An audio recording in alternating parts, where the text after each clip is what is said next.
L'APEI, c'est une association de parents et d'amis qui gère 12 établissements et services pour enfants et adultes en situation de handicap sur la région d'Époise.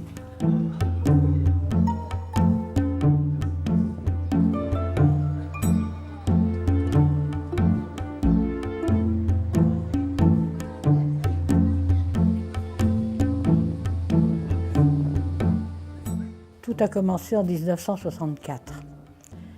Ma fille était malheureusement inadaptée et à Dieppe, il n'y avait rien.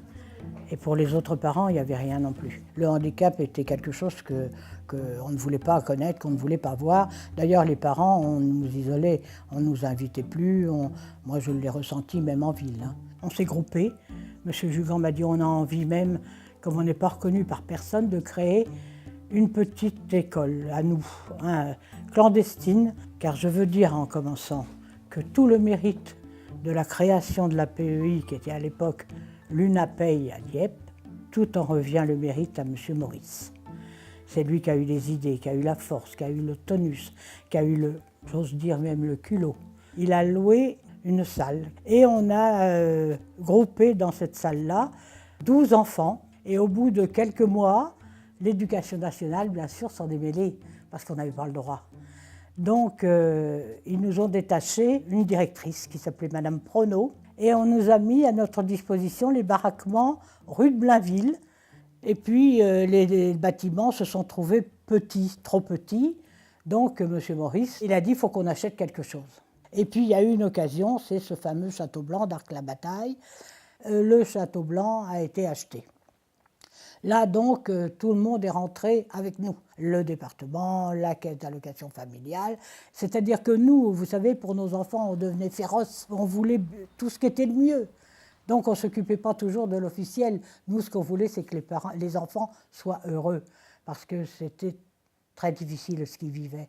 Très, très difficile. Alors, l'évolution, c'est tant mieux que c'est de mieux en mieux.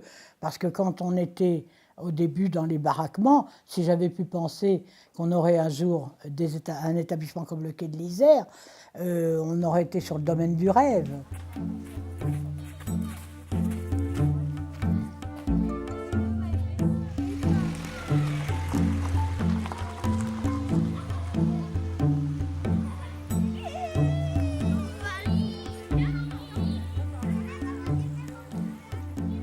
En 1979, il y avait l'IME, ça constituait la PEI. Et puis au fil du temps, comme les jeunes étaient accueillis de 6 à 20 ans, il a fallu trouver des solutions pour après 20 ans. De ce fait-là, des établissements se sont créés pour les jeunes après 20 ans.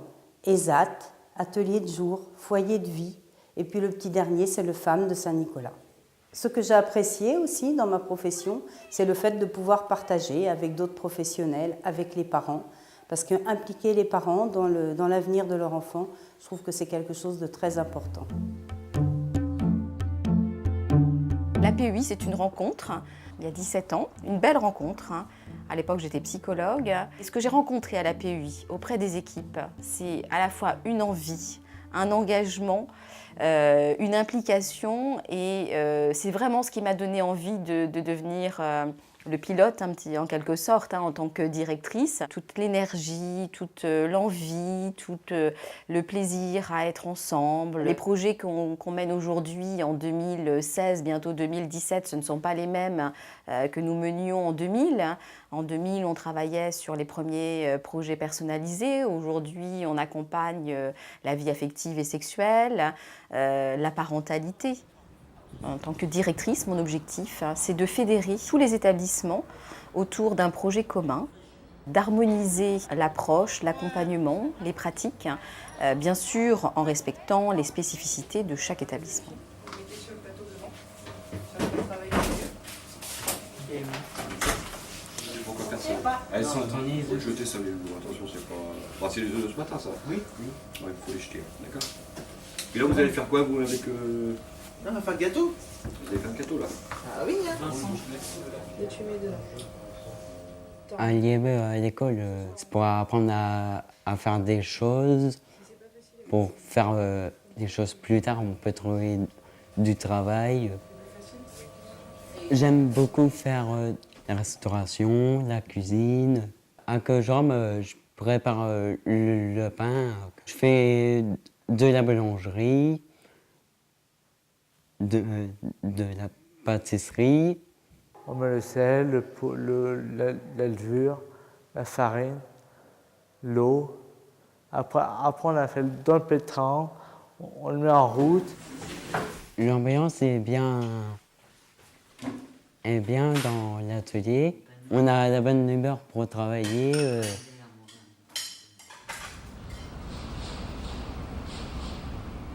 Je suis là depuis 1997 quand même. Au début, je n'arrivais pas à être avec les éducateurs. Mais les éducateurs, ils sont là pour nous aider, de nous comprendre. Les jeux de rôle, c'est pas du tout un spectacle, on travaille sur nos corps, tout ça, mais on travaille aussi sur la politesse. On travaille sur la distance aussi. On apprend des choses grâce à Nathalie. Il y a des gens qui sont handicapés, qui n'osent pas demander de l'aide. Mais il faut les aider quand même. Parce que si on ne les aide pas, il ne faut rien. Je travaille à l'APEI depuis 25 ans. J'y suis restée parce que j'ai vu l'APEI évoluer. On accueille des gens pour les aider dans l'autonomie, pour les aider après peut-être à partir sur l'extérieur, dans des studios. Je mène une activité jeu de rôle justement pour les accompagner encore dans cette façon de s'adresser à l'autre en les mettant en situation. On fait des petits sketchs. Mes valeurs, c'est d'accompagner le public, c'est pas de faire à leur place et qu'on les regarde comme une personne ordinaire et qu'eux aussi se sentent le mieux possible dans le bien-être et dans le bien-être. Là, c'était de chez moi à la campagne. Parce que moi, j'habite à Godeville-sur-Scie. Avec tous mes cousins et cousines.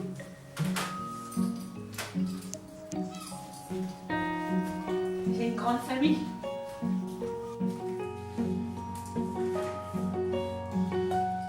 À l'APEI, on fait les roulettes. On fait aussi place du Nif et les bouchons. Oui, j'aime bien le travail. J'aime bien, par exemple, les activités des fois qu'on fait avec les éducateurs. Le reste du temps, je suis au foyer. Il y a des moments ça va, il y a des moments ça va moins bien. Avec les autres, j'ai du mal. J'ai beaucoup de mal à m'adapter. Parce qu'avant, je vivais avec mes parents. Je suis à l'ESAT depuis 27 ans maintenant. Et je fais plusieurs ateliers. J'ai même été en entreprise extérieure et j'ai même fait dernièrement en différent et compétent, qui apporte un surplus dans ma vie professionnelle. C'est un petit diplôme de reconnaissance de mon travail. Oui, elle m'a apporté beaucoup de choses à l'APEI déjà. Pendant 7 ans et demi, j'étais au chômage, je touchais rien du tout et depuis que je travaille, je suis vraiment content. Et je vivais avec le boom au cœur d'aller travailler, d'avoir un travail déjà, qui est très important.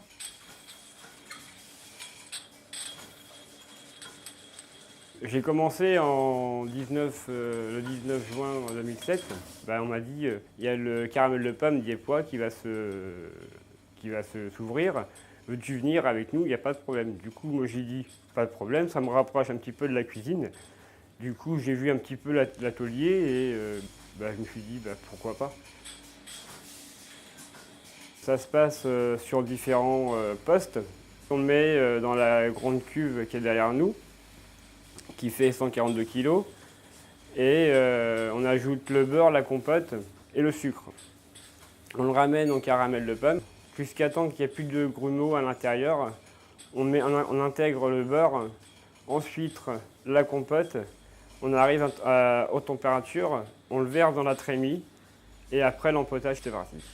Nous dans l'ensemble, dans l'atelier, ça se passe bien, mais c'est sûr, un atelier, un travail, il y a toujours des engueulades tout le temps. Mais on arrive toujours à se rechercher.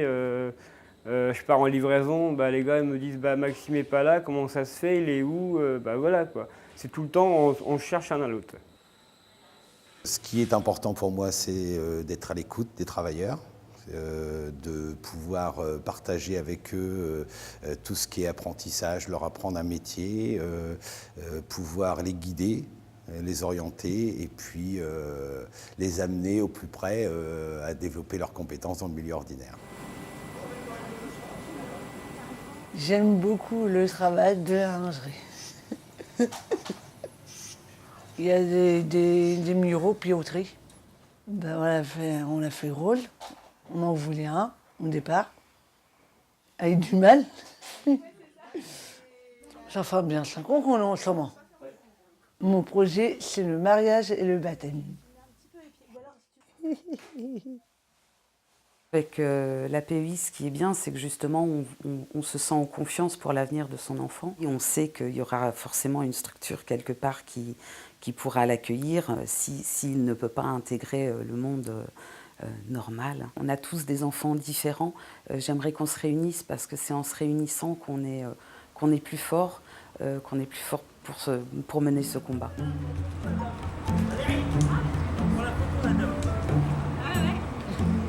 Je viens d'une grosse entreprise qui s'appelle Decathlon, dans le secteur de la grande distribution. Je ne me retrouvais plus, moi, dans les valeurs de l'entreprise, qui sont des valeurs affichées quand même tournées vers l'humain. Et du coup, c'est ce que je retrouve, moi, au sein de la PEI, parce que effectivement, les valeurs humaines sont affichées.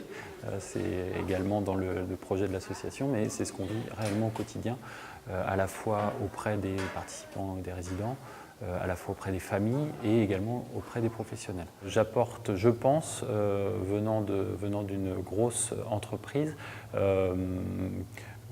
voilà, une expérience du management, une expérience du relationnel avec les professionnels, avec des personnes extérieures, des prestataires, des fournisseurs. Tout ça, ça fait aussi partie de mon métier. C'est amener de la structure pour que chacun puisse mieux s'exprimer. Les engagements que nous avons pris avec les familles, c'est surtout un engagement de respecter au mieux le projet associatif qui a été défini. Et aujourd'hui, on voit effectivement qu'un grand chemin a été parcouru dans la mesure où on peut pratiquement offrir tous les services qu'attendent de nous les parents qui nous confient tant leurs enfants que leurs adultes. Nous souhaiterions dans les années qui viennent la construction d'une maison d'accueil spécialisée, que l'on appelle chez nous une MAS, et qui viendrait effectivement compléter tout le panel d'offres et de services que nous donnons aux résidents. Je pense que là, on pourrait dire que la boucle est bouclée. Moi, je suis très fier d'avoir été élu président de cette association. Donc, bien sûr, je vais m'inscrire dans la continuité de l'action engagée par François Lécossais. Alors, je disais accueillir toujours mieux les personnes en situation de handicap. C'est la raison pour laquelle nous devons nous développer. Alors, nous développer pour plusieurs choses. Je disais répondre aux appels à projets, mais pas que.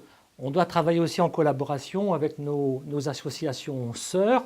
On a un certain nombre d'associations dans la région pour lesquelles on doit pouvoir développer des actions et des projets en commun.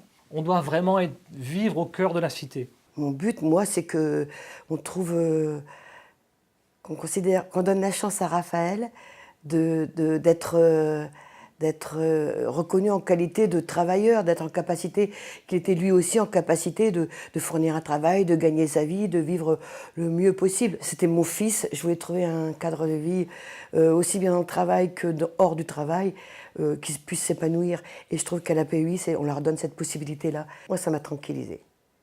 Ça m'a donné de dire, voilà, j'ai fait mes 20 ans, maintenant je peux... Il est grand. Ça m'a appris aussi une leçon, finalement. C'est de lâcher mon fils et puis de lui dire, voilà, t'es grand maintenant, fais ta vie. C'est pas facile. De lâcher c'est vrai, de lâcher son rôle de maman, c'est pas facile. Moi, je trouve qu'on a eu beaucoup de chance. On se complique la vie parfois avec des choses bien futiles. Là, l'essentiel, moi, je trouve que lui, on va à l'essentiel avec un enfant handicapé, finalement.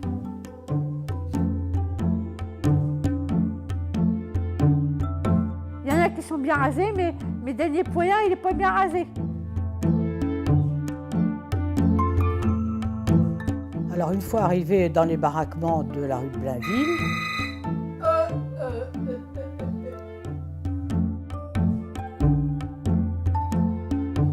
T'es content d'être à la maison?